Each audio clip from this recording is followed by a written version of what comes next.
motivation coming at you, Mark Twain once said, "Continuous movement is better than delayed perfection."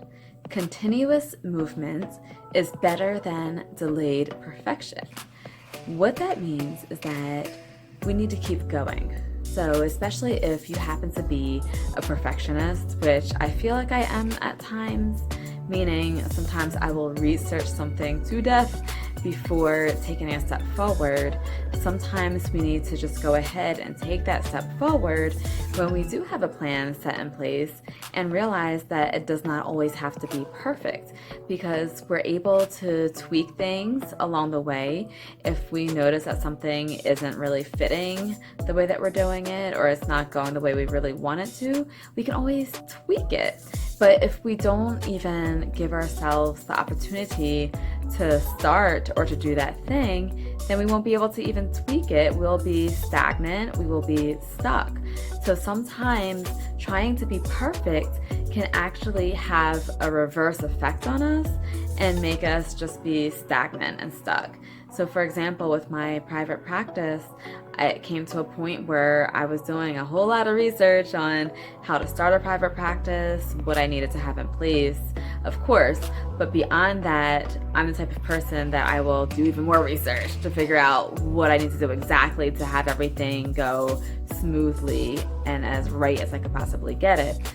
But it came to a point where I said to myself, Melissa, just do it. You have to just go ahead and take that step.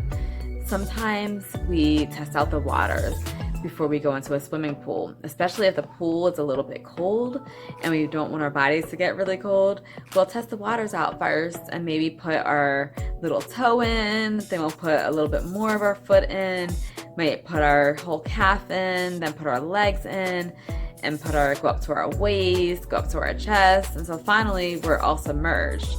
Sometimes it may be testing out the water, feeling how it is. It might be a little bit cool, but then saying, you know what? I need to just get it over with. I need to just get into this water so I can get used to it and do what I need to do. And it's just like that when you're doing your business. It's just like that in other areas of your life. If there's something else that you're trying to do and you find yourself being stagnant on, so you can just take a moment. I encourage you really to take a moment and to think about where you are. Think about if you feel that you're stagnant, and do you need to just make some continuous movement? Are you being a perfectionist right now? Again, there's nothing wrong with wanting things done right. There's a difference between wanting things and having things done right and feeling like even though something is right, that it's not right. So there is a difference between that. So I really want you to sit with yourself for a moment and think about, are there different areas in your life, even personally, professionally, in your business, where you feel that you're stagnant because you want things to be so perfect that you're not moving forward. So that's all I want you to do. I don't want you to do anything else. You don't need to take any other steps or any other action, but just think about it. Just think about what are ways in which you are stagnant. And if not, wonderful. It's great that you aren't. It's having that balance. So I just want you to take that moment to do some self-reflection this week. And I want you to be motivated too, because know that you can be motivated and motivate yourself to keep on going, and know that things do not always have to be perfect.